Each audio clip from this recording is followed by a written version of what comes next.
तो अभी जो मैं बता रही हूँ ये उसका सेकंड पार्ट है जो हमने लास्ट टाइम किया था। लास्ट टाइम जो हमने किया था वो किया था AMDSB फुल कैरियर की मॉड्यूलेशन।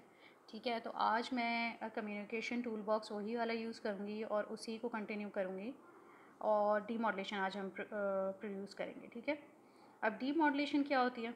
मॉड्यूलेशन ये तो थी कि एक लो फ्रिक्वेंसी सिग्नल है, उसको आप लॉन्ग डिस्टेंस पे ट्रैवल करवाना चाह रहे हो, तो एक हाई फ्रिक्वेंसी सिग्नल को उसके साथ मर्ज करते हो।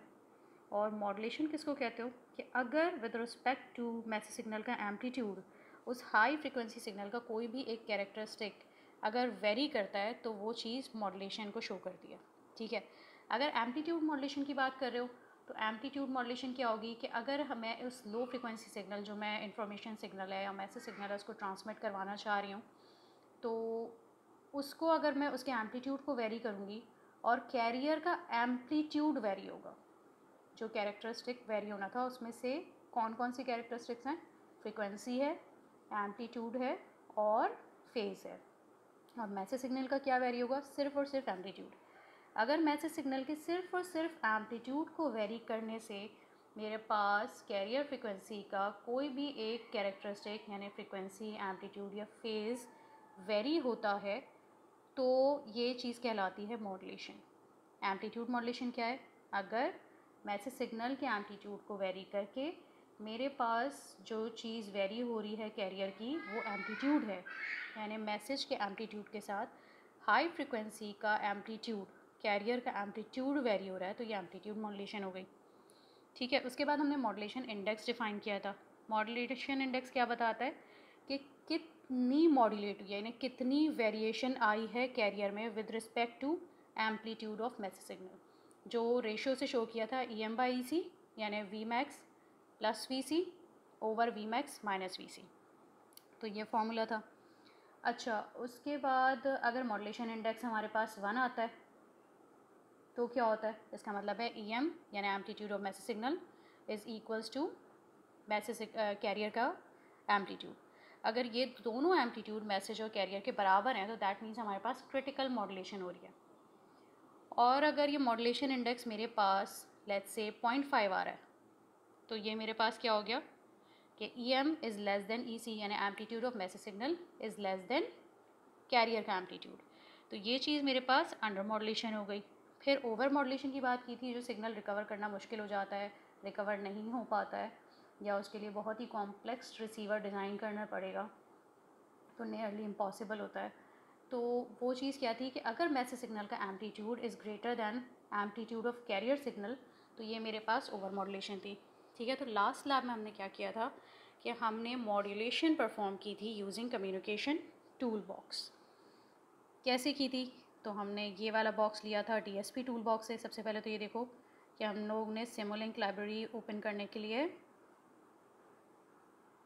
लाइब्रेरी ब्राउज़र पे क्लिक किया, मेरे पास यहाँ बराबर में लाइब्रेरी ओपन हो गई। मैं यहाँ पर कहाँ गई थी? इनपुट सिग्नल लेने के लिए DSP ब्लॉक में गई हूँ।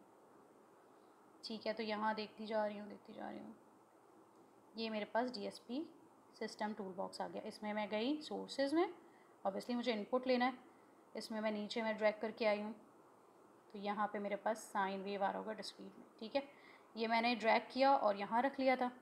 फिर इसकी पैरामीटर्स अकॉर्डिंगली चेंज किए। क्या पैरामीटर्स रखे? क्योंकि मैसेज सिग्नल है लो फ्रिक्वेंसी है तो मैंने इसको 1 ही रख दिया। एम्पलीट्यूड मैंने 2 रख दिया। ऑफसेट मैंने इसका 0 कर दिया। डिस्क्रीट में लिया है इसको क्योंकि इस ब्लॉक के साथ डिस्क्रीट इनपुट ही एक्सेप्टेबल है।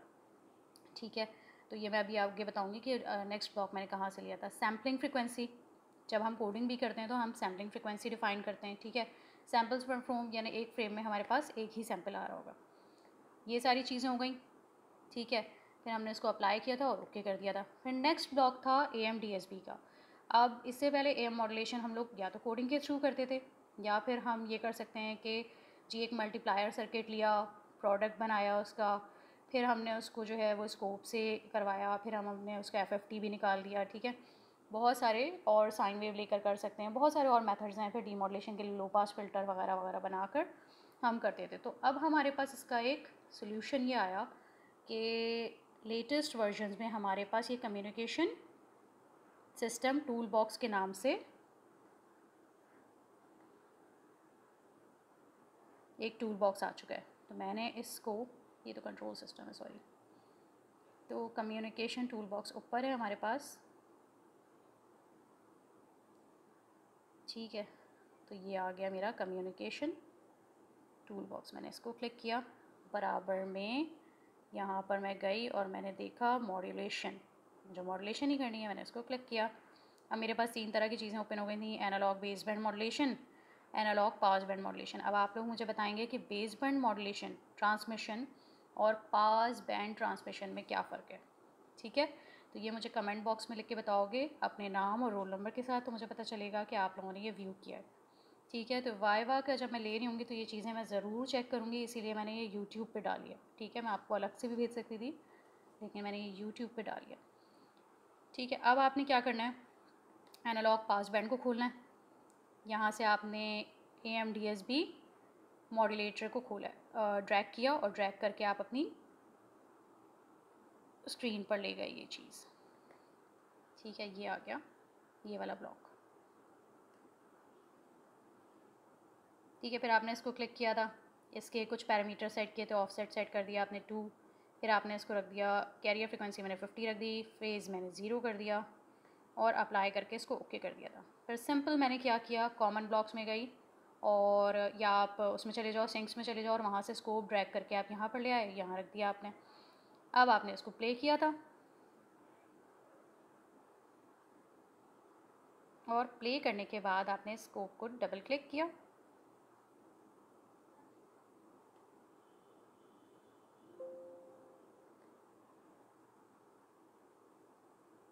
और आपके पास ये बेहतरीन सी AM मॉड्यूलेटेड वेव फॉर्म। अगर किसी को समझ में नहीं आई थी कि वेव फॉर्म, वैसे तो सभी का आउटपुट आ गया था, लेकिन अगर किसी को समझ में नहीं आई थी, कोई एब्सेंट था, तो उसके लिए ये है कि ये चीज़ होती है AM मॉड्यूलेटेड, यानी ट्रांसमिशन के टाइम पर जिस फॉर्म में हम ट्रांसमीटर के एंड पर आउटपुट लेते हैं, वो ये चीज़ होती है। ये चीज़ क्या है, message signal, low frequency signal जो आपका इन्फॉर्मेशन सिग्नल होता है, और जो हाई फ्रिक्वेंसी सिग्नल होता है उसका मिक्स्ड फॉर्म। अब अगर मैं इसमें से कहूँ कि जी हमारे पास इसमें मैसेज सिग्नल कहाँ शो हो रहा है, तो ये जो एनवलप्स आप देख रहे हो, इसकी जो एजेस हैं ये हमारे पास हैं, ये शो कर रही हैं आपके मैसेज को, ठीक है। और जो ये इसके अंदर की फ्रिक्वेंसी है, हाई फ्रिक्वेंसी, ये होता है कैरियर। अब मैंने मॉड्यूलेशन की डेफिनेशन बताई थी कि अगर मैसेज के एम्पलीट्यूड के साथ कैरियर का एम्पलीट्यूड वेरी हो रहा है, आपको पता है कि आपने इनिशियली कैरियर एक कांस्टेंट एम्पलीट्यूड पे मॉड्यूलेटर में इनपुट करवाया था बिफोर ट्रांसमिशन, और अब ट्रांसमिशन के आउटपुट पर जो रिसीव हुआ है उसकी वेरिएशन आ रही है उस कैरियर में, कैरियर के एम्पलीट्यूड में। वो वेरिएशन क्यों आ रही है, क्योंकि वो according to the shape of message signal अपने एम्पलीट्यूड को, अपनी शेप को वेरी कर रहा है। इसी वजह से इसको AM मॉड्यूलेटेड वेव फॉर्म कहते हैं। तो इसके ये जो एनवलप्स हैं, इसके ये जो एजेस हैं, ये हमारे पास क्या चीज़ शो कर रहे हैं, ये हमारे पास मैसेज को शो कर रहे हैं, और इसके अंदर जो ये फ्रिक्वेंसी है, हाई फ्रिक्वेंसी, ये कैरियर, और इसका एम्पलीट्यूड वेरी हो रहा है with respect to message signal, ठीक है। अब ये कितना वेरी हो रहा है, ये क्या चीज़ प्रूव करती है, ये क्या शो करता है, ये मॉड्यूलेशन इंडेक्स शो करता है, ठीक है। तो अगर ये देख रहे हो तो यहाँ पे V मिनिमम तकरीबन 0 आ रहा है, तो इसका मतलब है ये क्रिटिकल की वेव फॉर्म आ रही है, उसमें V मिनिमम तकरीबन 0 आ रहा होता है, ठीक है। अगर ओवर मॉड्यूलेशन आ रही होती तो इसकी मॉड्यूलेशन के बीच में, दो एनवलप्स के बीच में एक छोटा सा एनवलप बन रहा होता और वो ओवरलैपिंग को शो कर रहा होता, तो ये हमारे पास ओवर मॉड्यूलेशन हो जाती। अंडर मॉड्यूलेशन अगर होती तो अंडर मॉड्यूलेशन में ये क्या है, ये जो V मिनिमम है ये थोड़ा सा ज़्यादा होता, ये पोर्शन जो है हमारे पास थोड़ा सा ज़्यादा शो हो रहा होता, ठीक है। वी मिनिमम की वैल्यू आ रही होती, तो वो हमारे पास अंडर मॉड्यूलेटेड वेव फॉर्म की शक्ल होती है। ये चीज़ हो गई। तो यहाँ तक हमने मॉड्यूलेशन परफॉर्म कर ली थी यूजिंग कम्युनिकेशन टूल बॉक्स। आज जो हमने किया है वो है डीमॉड्यूलेशन। तो डीमॉड्यूलेशन के लिए सेम आप कम्युनिकेशन के टूल बॉक्स में गए, वहीं उसी में आपने पास बैंड मॉड्यूलेशन को क्लिक किया, ब्लॉक को, और इसमें लास्ट टाइम आपने क्या किया था, DSB AM modulator pass band choose किया था, ये वाला चूज़ किया था मॉड्यूलेटर। तो आज इसका डीमॉड्यूलेटर यूज़ कर लोगे, इसको ड्रैग करोगे, आपने इसको स्क्रीन पे रखा ठीक है। स्कोप लिया, दोबारा से कॉमन ब्लॉक्स में जाओगे या सिंक्स में जाओगे, वहाँ से स्कोप उठाओगे, यहाँ पर रख दोगे।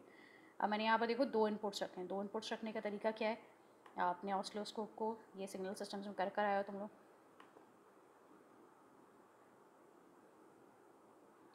Ports ports ports ports ports, ये पोर्ट्स आई।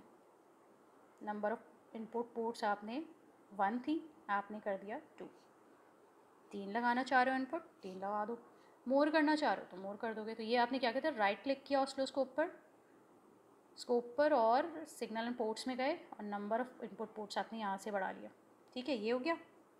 अब मैंने क्या किया, ये नंबर ऑफ पोर्ट्स क्यों बढ़ाए, ताकि मैं दोनों को कंपेयर कर सकूँ। किसको, ट्रांसमिशन के टाइम पे जो मेरा मैसेज सिग्नल था, जो मैं ट्रांसमिट करवाना चाह रही थी, और उसमें मैंने काफ़ी चीज़ें मिक्स कर दी थी, जैसे कैरियर फ्रिक्वेंसी मिक्स की थी, चैनल के थ्रू गया तो उसमें नॉइज़ भी ऐड हो गई।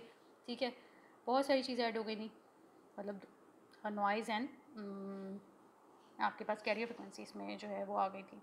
तो अब आप डीमॉड्यूलेट करवा रहे हो।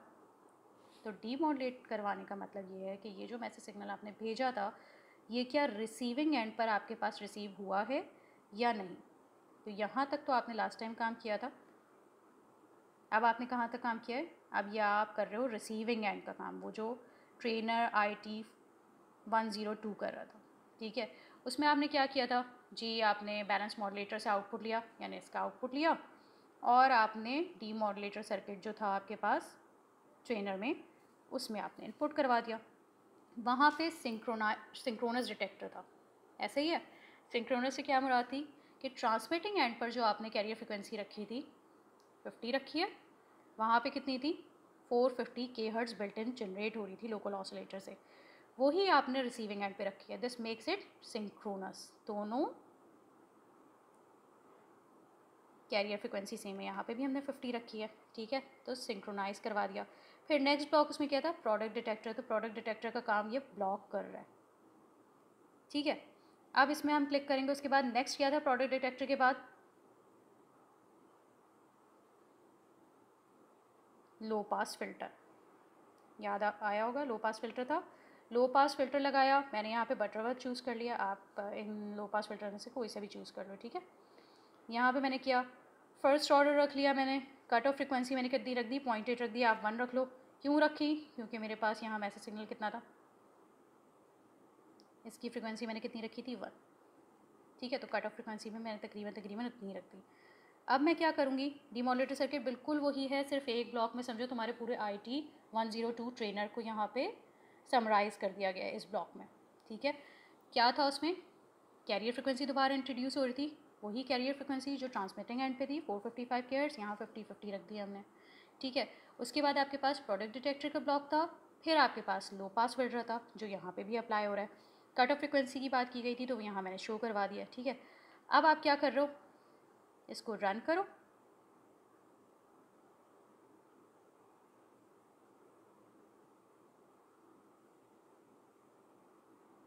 रन करने के बाद आप स्कोप पे क्लिक करोगे तो ये आपके पास कंपैरिजन आ गया। अगर किसी को डीमॉडुलेशन समझ में नहीं आई थी तो डीमॉडुलेशन का आउटपुट इस तरीके से जनरेट होगा कि जो आपने ट्रांसमिट करवाया था, लो फ्रिक्वेंसी सिग्नल आपको डिस्टेंस पे कवर करवाना था, तो आपने उसको हाई फ्रिक्वेंसी के साथ मर्ज किया था।